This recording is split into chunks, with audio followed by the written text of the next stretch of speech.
Hi guys, welcome back to my channel. Today's video is going to be my endometriosis update. I am now 19 months post-op and I am 10 months postpartum. So if you guys can hear some noise, Lachlan is chilling right next to me at the moment. So I apologize for any of that. First thing I want to address, if you guys are new to my channel, please don't forget to click that subscribe button. I am vlogging quite a lot at the moment and I'm trying to make it more of a daily thing. However, uploads are a little bit sporadic just because of Christmas and teething babies. Lachlan's getting his 2 front teeth at the moment and the 2 top ones, and also one at the back, which makes him pretty cranky, and it means that we've had him come into bed with us early in the nights quite a lot, so it means that I don't get to edit because my computer's in the room. So I apologize for that. There will be enough vlogs that it will cover half the month at least, if not more. So I'd also like to address that I am working with endometriosis awareness at the moment. I will leave a link to their Facebook page and also the blog that I'm posting on every Friday talking about endo topics. If you have any endo topics you'd like me to talk about there or here, please leave them in the comments down below.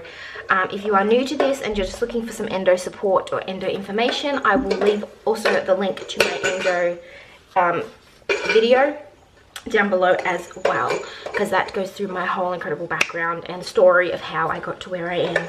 So, hi. What are you doing? Would you like to get up? Mommy's trying to film. Mommy's doing some video.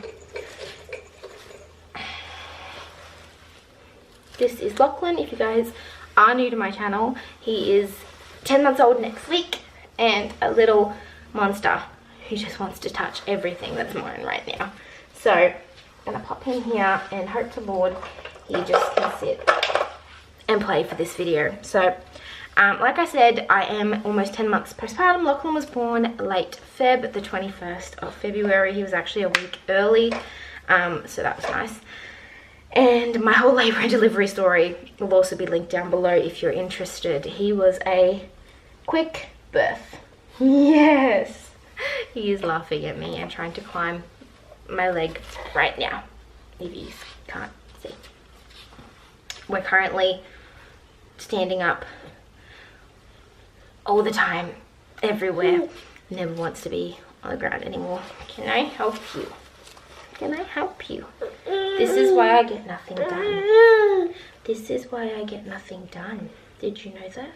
This is why I get nothing done. Did you know that? This is why? Did you know that this is why I can't do work? I'm going to try and talk over him. It's not going to work properly. So, obviously, endo was great for me. Ow! During pregnancy, it obviously stops the growth of endo, so that was wonderful. I got no pains that weren't average pregnancy pains.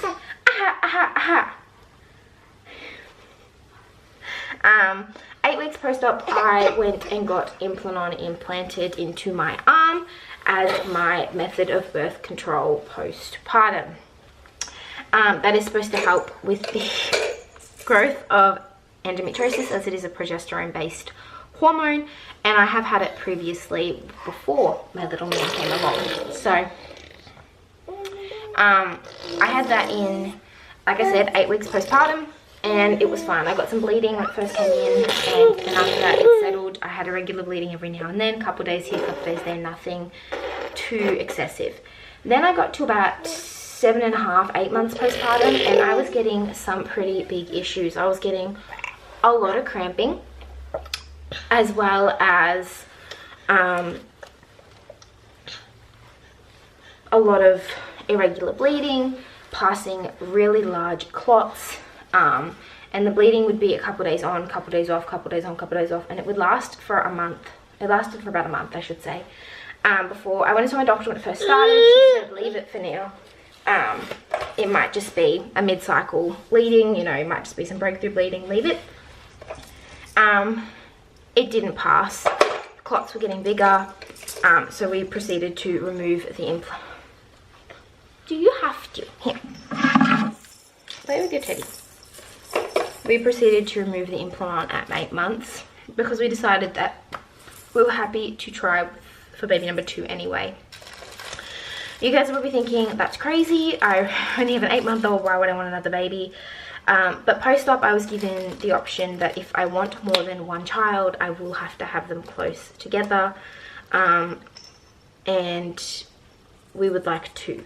So Lachlan is now nearly 10 months. I'm not pregnant at this stage, and it could take a while if we are lucky enough to fall pregnant naturally again, or whether or not I will need another laparoscopy before that can happen.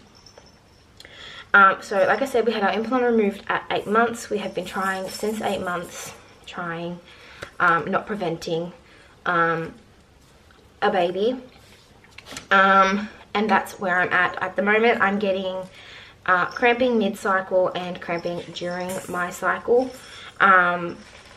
It's pretty intense, but nowhere near what it was. I'm not hospital bound or anything like that. It's just uncomfortable, which I assume is similar to what other people who don't have severe endo experience. So talking a little bit about the changes in my cycle since pre-op and now. Pre-op, my cycles were anywhere between 18 and 23 days. Very short cycle. 23 was my average. But before that, I also had, some 60-day cycles, some 45-day cycles. Nothing was very regular until I got to about 23 days in September 2015. And from there, it regulated out to about 23 days. Now, like I said, I am 20 months post-op, 10 months postpartum. I had no real cycle rhyme or rhythm while I was on the implant.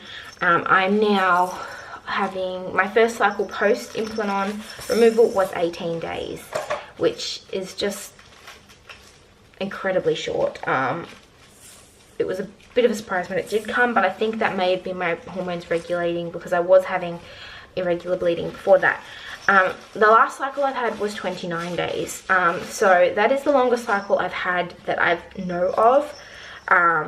Obviously, I don't know what the cycle was that I fell pregnant with him. We fell pregnant the first month post-op, so I did not have a cycle before him post-op, and I didn't test till 28 days or 29 days with him, and I got a very clear positive when I did. So I don't know what my cycle would have been that month. However, no.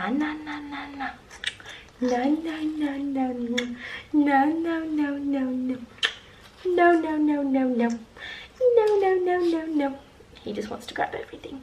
However, so I'm not really sure. So this has been my first real normal length cycle, and so we're going with that. That's obviously a lot longer of a cycle, which hopefully increases our chances of falling pregnant. So as for the pain in my last cycle, during my cycle was not great. However, it was livable. I was able to do things. It was fine. The cycle was approximately 4 to 5 days long. My old cycles were pre-op were 3 to 4 days, with a lot of clots. Not super heavy bleeding, but a lot of clots. Whereas this one was your average mid-normal regular cycle. Small clots passed, not abnormal, and like I said, 29 days. Pain-wise, like I said, was really manageable. I mean, it was not great, but Panadol, Nurofen, they managed. Mid-cycle pain, I do still receive a little bit of cramping mid-cycle, but again, nothing unmanageable. So if you guys are thinking of getting a laparoscopy and you're a bit nervous about it, look, I had a wonderful outcome to mine. I obviously fell pregnant very quickly after and have since postpartum had a pretty good experience. I don't think I will be... Okay, you want this one back? I don't think I'll be going back to the implant one postpartum for our next child if we are lucky enough to fall pregnant again. I will be looking at the Marina or IUD or something like that. However, I will update you guys that once we get to that stage, which might not be for a while. Yeah, so I think that is it for my update. As for endo management symptoms. I was doing ketogenic diet for a month between my 18 and 29 day cycles, and I have only sort of come off that the past couple days. However, I am still eating low carb, just not to the extreme of keto. I have a 10-month-old, as I've said a few times here.